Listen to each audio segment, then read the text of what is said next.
Welcome everybody. I'm Sian Hansen and I'm the Executive Director here at Legatum Institute. And I am just thrilled to be welcoming you to this event. It's a very full house tonight. Now, Legatum Institute is one of the leading international think tanks in the UK. We're an educational charity, and our mission is to promote prosperity. That's prosperity in its widest sense. That is wealth and well-being. We have a number of programs of work. They include Tim Montgomery's Vision of Capitalism. Of course, Anne Applebaum is here running the Transitions Forum. We have the Global Prosperity Index. That's 142 countries that are ranked by their prosperity, and that's our signature publication. All our programmatic work is sponsored by the Legatum Foundation, and we're very, very grateful for the support that they do give us. The Culture of Prosperity is one of the most successful programs that we have here. And now let me introduce you to its senior advisor, the senior advisor to the Legatum Institute, Hal Williams.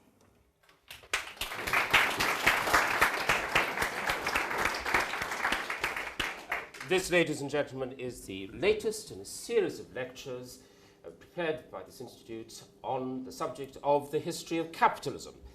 A phenomenon that we understand, of course, in Legatum principles as being more than just economics, embracing really the whole life of humanity in its social aspect, its cultural movements, its philosophical endeavors. And who better to guide us into the choppy waters of the early 20th century in the aspects of the history of capitalism than our guest this evening, Andrew Roberts.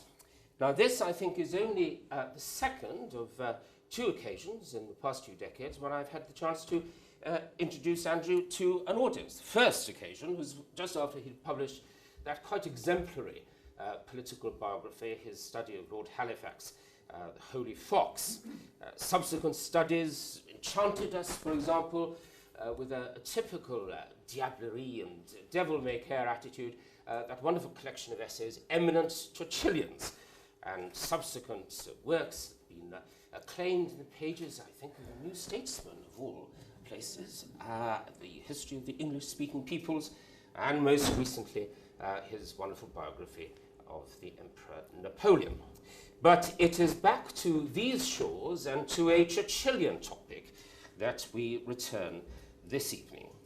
And the account of this great continuity in the career of Winston Churchill, the 50th anniversary of whose death occurred, of course, having died in 1964, we have been thinking about.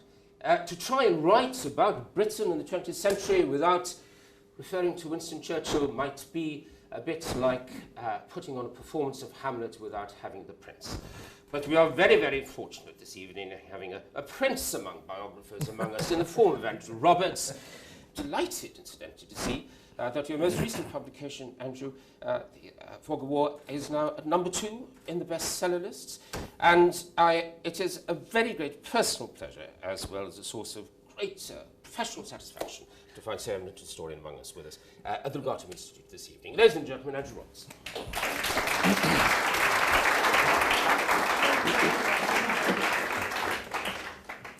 Ladies and gentlemen, it's a great honour to be invited to address you this evening, and thank you very much indeed, Hal, for those kind words. It's perfectly true to say that my book got to #2 in the bestseller list, beaten only by a book about Michael Jackson.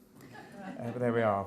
The personal odyssey that brought Sir Winston Churchill from the left to the right on economics, from being an architect of the welfare state to in 1906 to becoming a passionate advocate of the free market in 1945 is one of the less studied aspects of a career that has otherwise been subjected to the steady glare of history's limelight. For in a career that spanned over 60 years, Churchill discovered for himself that collectivism simply doesn't work, and he had the courage to act accordingly.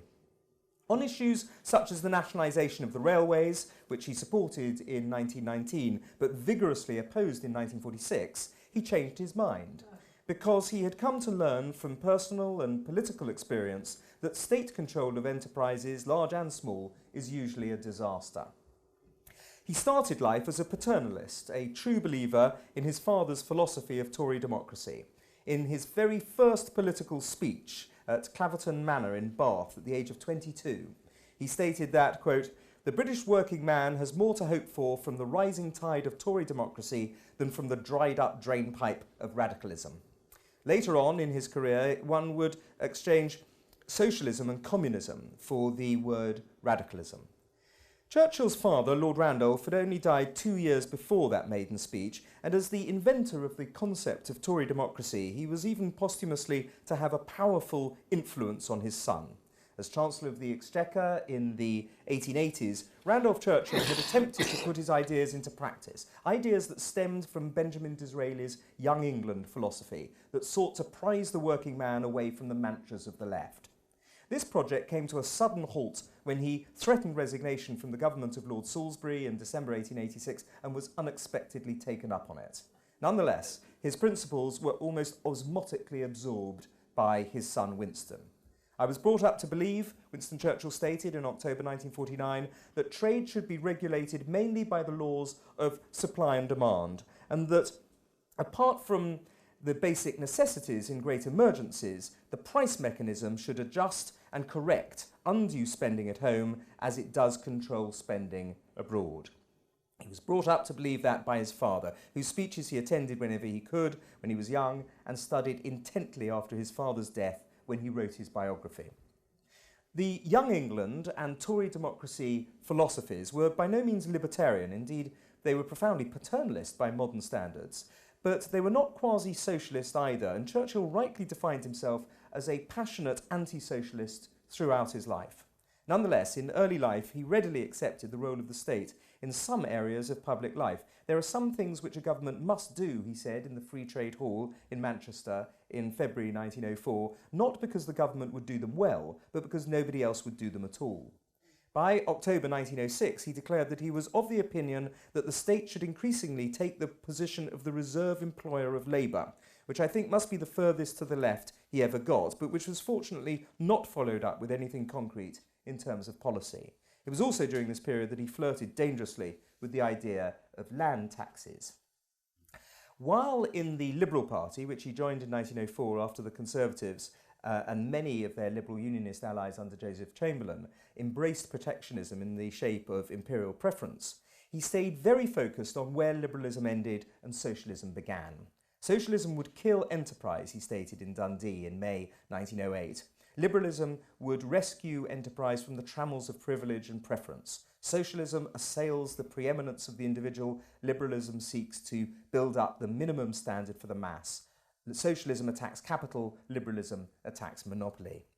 It's quite clear, therefore, that Churchill was an adherent to the Gladstonian or classical form of liberalism, a far cry from the much more left-leaning British Liberal Democratic Party of today. Free trade was the defining issue between and within Britain's political parties for the first quarter of the 20th century, and Churchill was a committed supporter of it. It ripped the Conservative and Unionist Party apart, causing it to lose the 1906 election to a Liberal landslide. "It is the theory of the protectionist that imports are an evil," said Churchill in February 1904. He thinks that if you shut out the foreign imported manufactured goods, you will make those goods yourselves, in addition to the goods which you make now, including those goods which we make to exchange for the foreign goods that come in. If a man can believe that, he can believe anything. We free traders say it is not true. To think you can make a man richer by putting on a tax is like a man thinking that he can stand in a bucket and lift himself up by the handle. Even after the Great War, with all the ruptures that it caused to the international economic system, with German reparations, American loans and massive dislocations, Churchill remained an unrepentant free trader. "Let us begin by asking ourselves the simple question," he declared in the Free Trade Hall in Manchester in November 1923. "Has free trade served this country well or ill? Has it proved a failure in peace or war? Surely nothing has been more remarkable than the gigantic financial, commercial and economic strength of this island of ours, revealed in the great struggle and tribulation through which we have passed. We're the only nation in the whole world which has borne the burden we have to bear without breaking. From the first to the last day of the war, the iron strength of this old country sustained the whole Allied cause." Churchill's support for free trade was ultimately driven by the Tory democracy idea that it meant cheaper food for the working man, and so it proved. It was this concern for the ordinary working Briton, whom he didn't want to fall into the clutches of organised labour or socialist politicians, that led to Churchill adopting German ideas for a minimal social safety net. Otto von Bismarck originally invented the concept of the welfare state largely as a cynical way of outmanoeuvring his opponents on the left. The Asquith ministry of 1906 to 1916 certainly wished to protect itself from the Labour Party's accusation that it was doing nothing for the poor, the unprotected and underprivileged. But there was a moral impetus too. Winston Churchill defined the thinking, or at least the powerful emotion, behind the Asquith government's extension of national insurance and old age pensions, the twin pillars of the early welfare state, in a speech to the Free Trade Hall again in Manchester in May 1909, when he said, "I think it is our duty to use the strength and resources of the state to arrest the ghastly waste not merely of human happiness, but of national health and strength, which follows when a working man's home, which has taken him years to get together, is broken up and scattered through a long spell of unemployment, or when, through the death, sickness, or invalidity of the breadwinner, the frail boat in which the fortunes of the family are embarked founders, and women and children are left to struggle helplessly on the dark waters of a friendless world." The welfare state, when it began, was therefore seen solely as a last chance safety net for those honest and upstanding workers who, through no fault of their own, faced utter penury and destitution due to unforeseen downturns or accidents. It was certainly never intended by Churchill or anybody else at the time to take care of the young and able-bodied but feckless or work-shy in a period of high employment, as it subsequently became and to a great degree remains today. The first old age pension only amounted to between 1 and 5 shillings per week for those over 70 who didn't have an income of 12 shillings a week, so it was heavily means-tested. Under the 1911 National Insurance Act, workers paid 4p per week for unemployment assistance should they be laid off.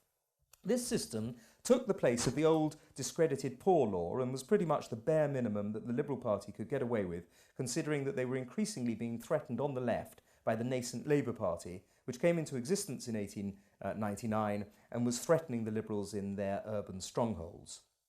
Churchill's original welfare state, a phrase, by the way, that didn't come into existence until the 1940s, was thus a world away from the monstrous, all-consuming welfare state of today, which encourages dependency on government handouts, creates a benefits gap that discourages work, and provides an army of voters for whichever party, invariably the socialists, who will promise to pay them the largest amount of money in benefits for the smallest amount of obligations.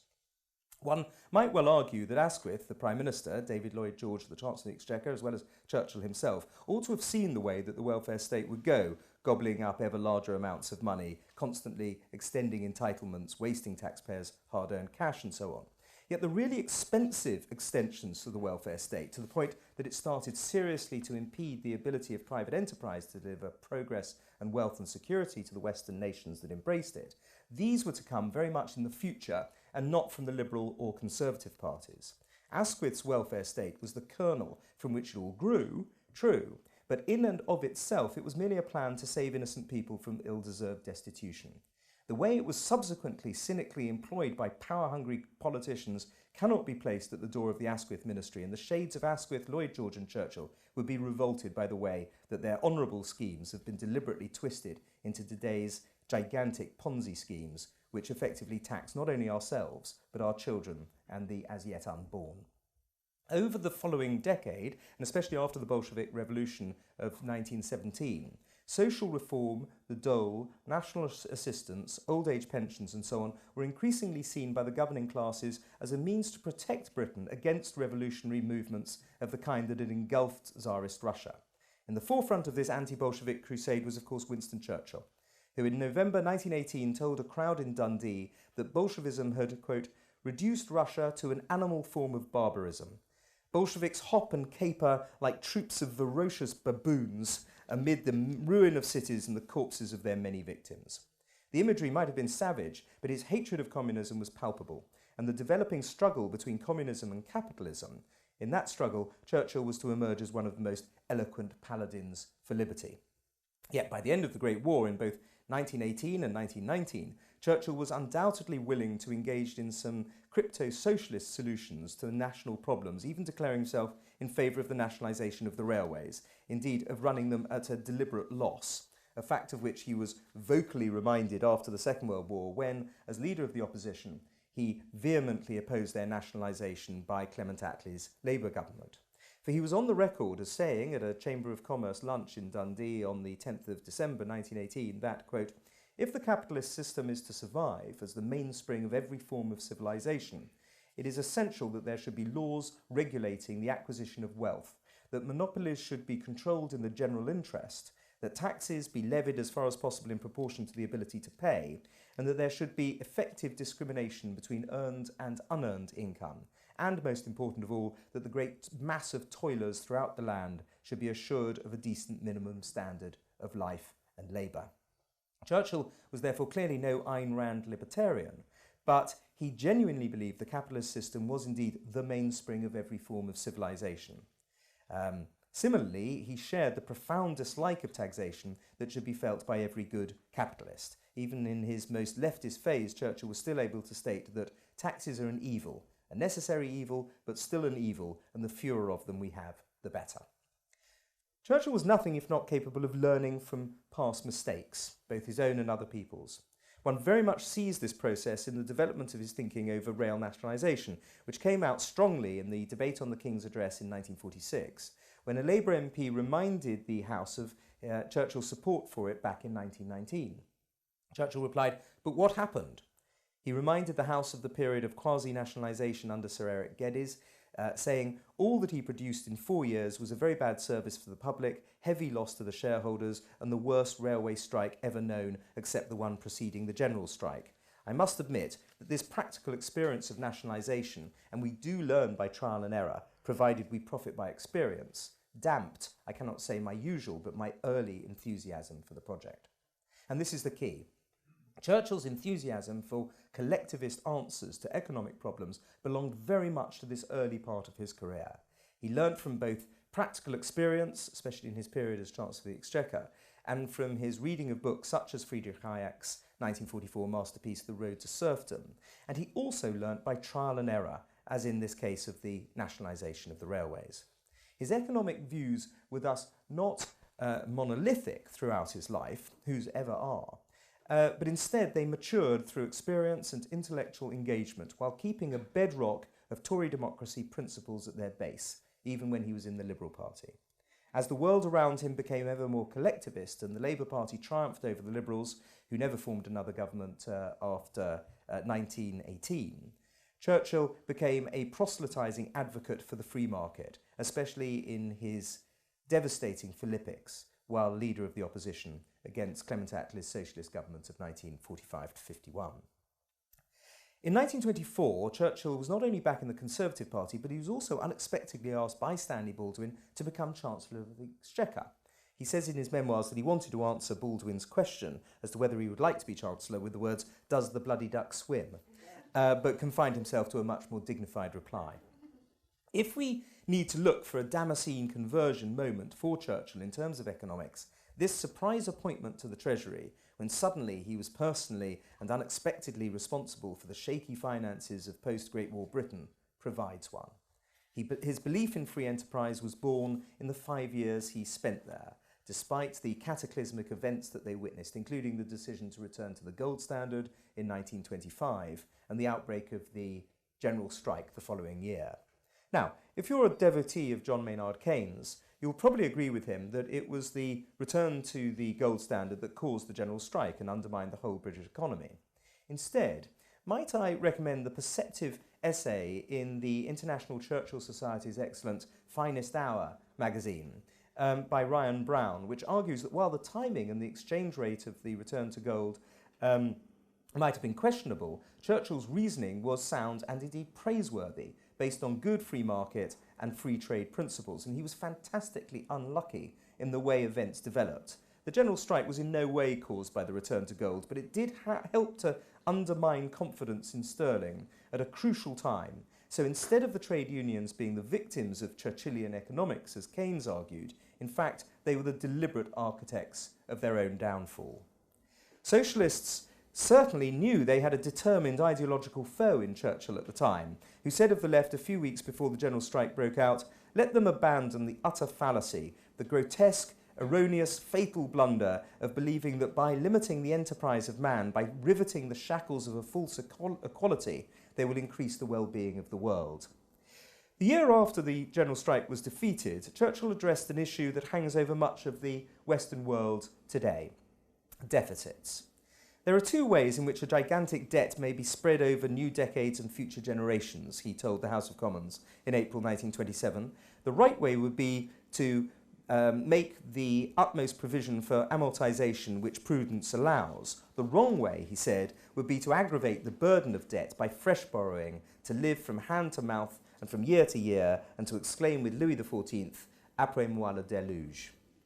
Churchill's sound approach to deficit financing, taxation, and the money supply did not alter in the 1930s, but his attention was taken up, of course, by the rise of the Nazis, and in the first half of the 1940s by the war, which, of course, was to witness the largest increase in the power of the state in history, much of it on his watch.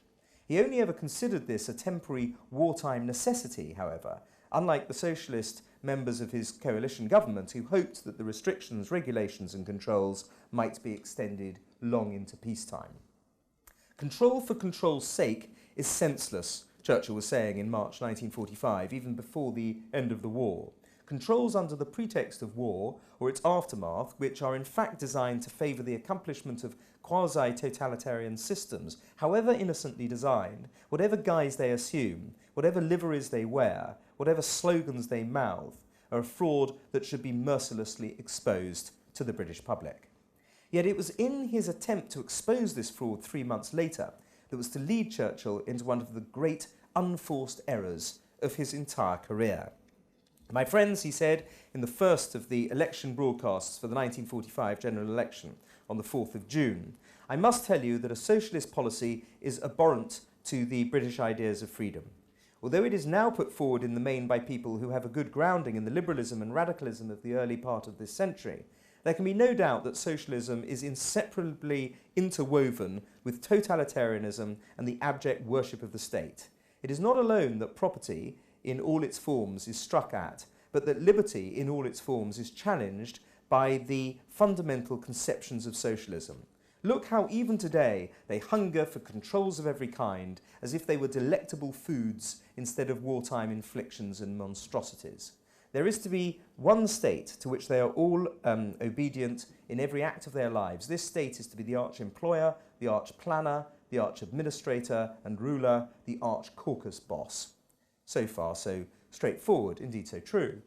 Churchill wanted to set the parameters of the debate for the election and had chosen well in trying to make them incorporate the glaring dichotomy between freedom and socialism. Yet in the very next paragraph of his speech he included a sentence which was popularly thought to have gone far too far, not least because the Labour leader, Clement Attlee, was a mild-mannered Democrat who had sat beside him as Deputy Prime Minister for years during the war, and who clearly didn't deserve the almost Stalinistic role that Churchill seemed to be painting for him. "I declare to you from the bottom of my heart," said Churchill, "that no socialist system can be established without a political police. Many of those who are advocating socialism or voting socialist today will be horrified at this idea. That is because they are short-sighted, that is because they do not see where their theories are leading them.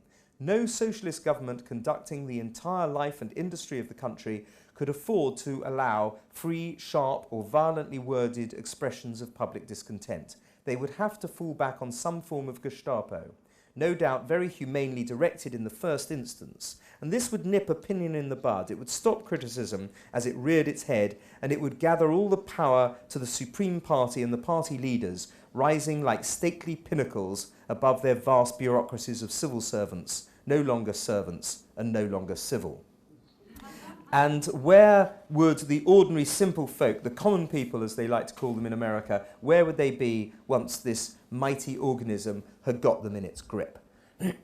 Clementine Churchill suggested that that toxic sentence about the Gestapo be removed, but sadly her husband did not take her advice. There was, of course, an immediate outraged howl of protest at Churchill's words, much of it ringing false and manufactured by Labour, of course, but deeply damaging nonetheless. And in vain did his supporters point out that Churchill had hedged his message around with qualifications, that he didn't mean Attlee personally, that everything else he had said was true, and had happened to every country in which complete nationalisation of industry, state planning and common ownership of property had triumphed. And one has to go back mentally to that period in the mid-40s, where Stalin had, to all intents and purposes, invaded Eastern Europe and imposed just precisely that kind of regulated economy on country after country in Eastern Europe.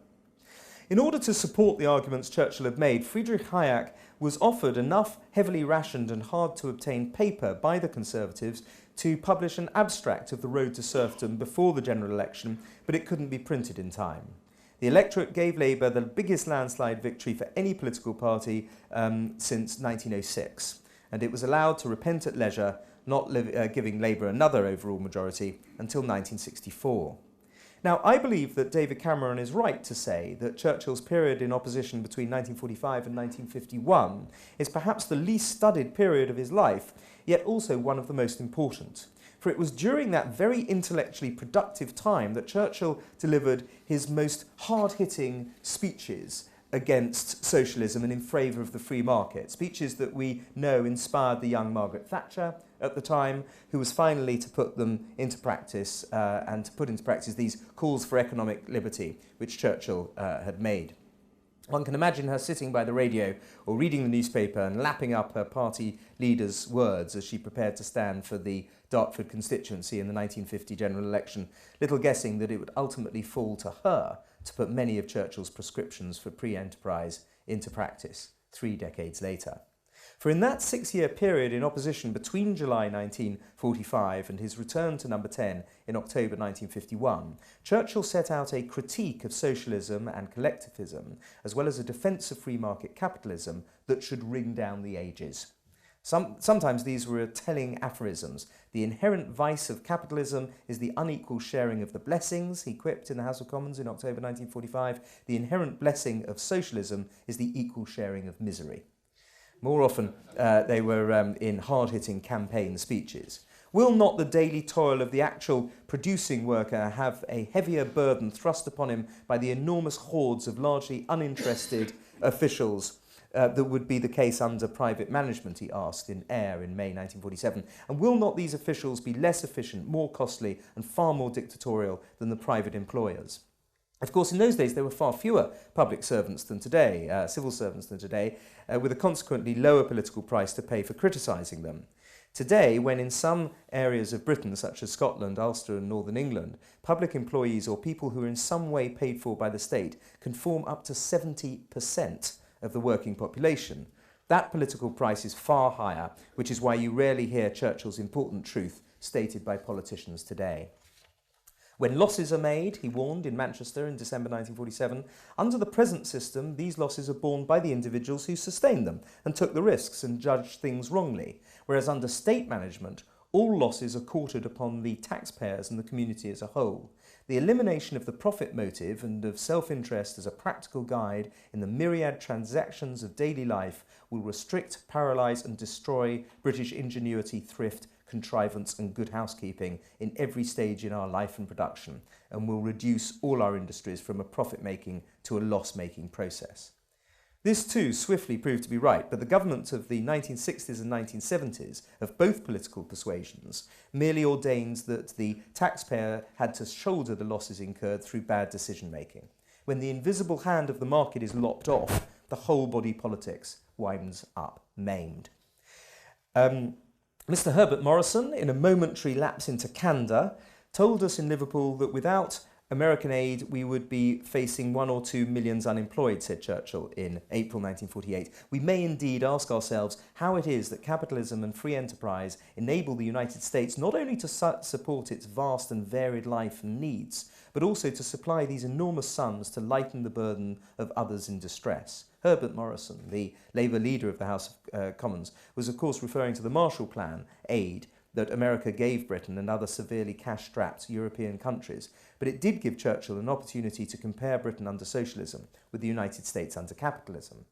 Socialism is the philosophy of failure, the creed of ignorance and the gospel of envy, said Churchill in Perth in May 1948. Envy, which on a different occasion he memorably termed the most barren of all vices, is of course the automatic default position of the socialist politician and demagogue.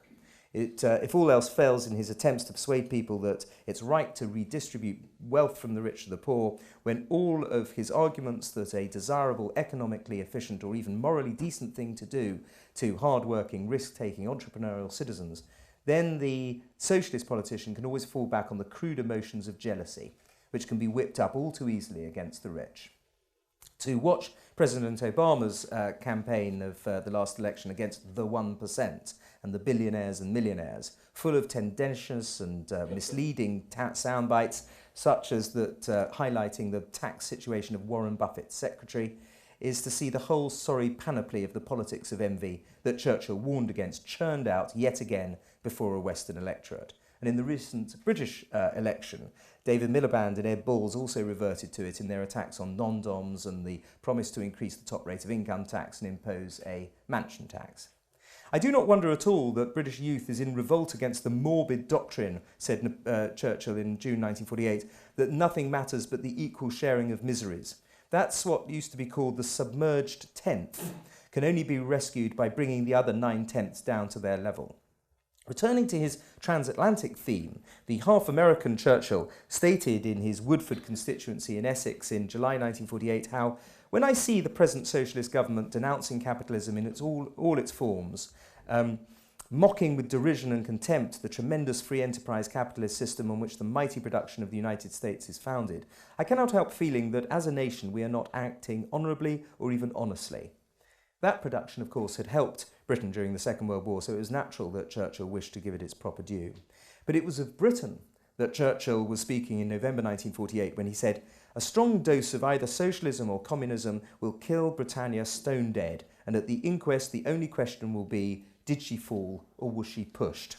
The implication was that although communists actually wanted to destroy the British economy for the greater good of the Soviet Union, the Labour Party's incompetence and negligence and blinkered ideological assumptions would so strangle the profit motive that it would, unbidden and unwittingly, have much the same effect.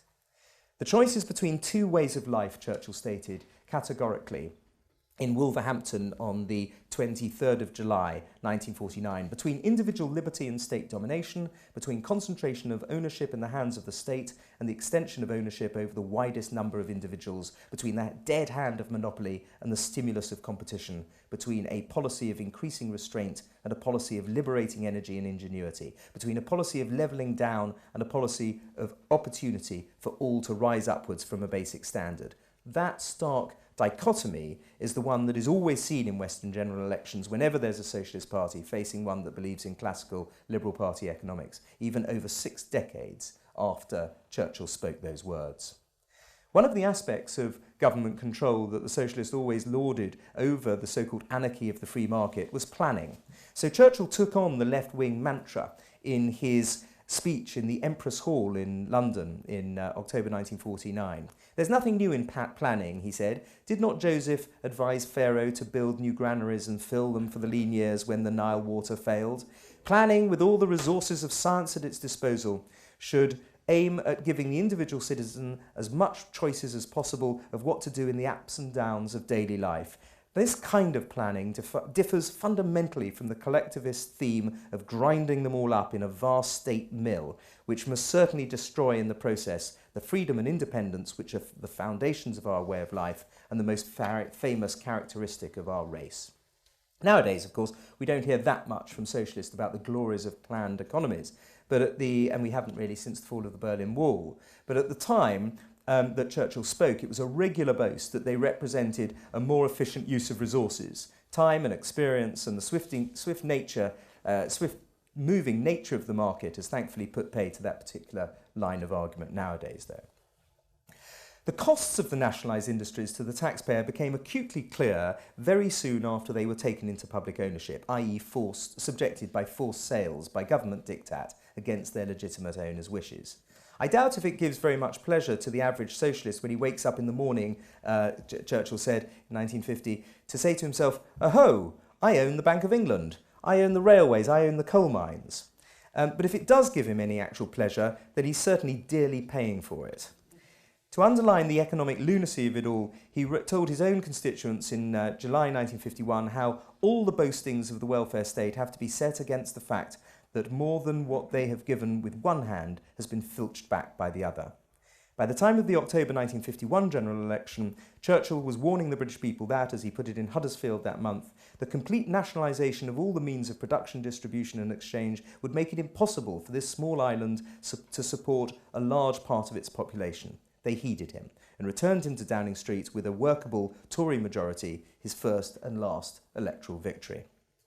During his Indian summer premiership of 1951 to 55, the Churchill government ended rationing but only undertook a marginal deregulation of industry and only denationalised the steel and the road trucking industries, while the state retained considerable control in the former. There was no bonfire of controls as he had promised. Moreover, his ministry simply surrendered in front of the trade union militancy, which eventually led to wage-induced inflation after he left office.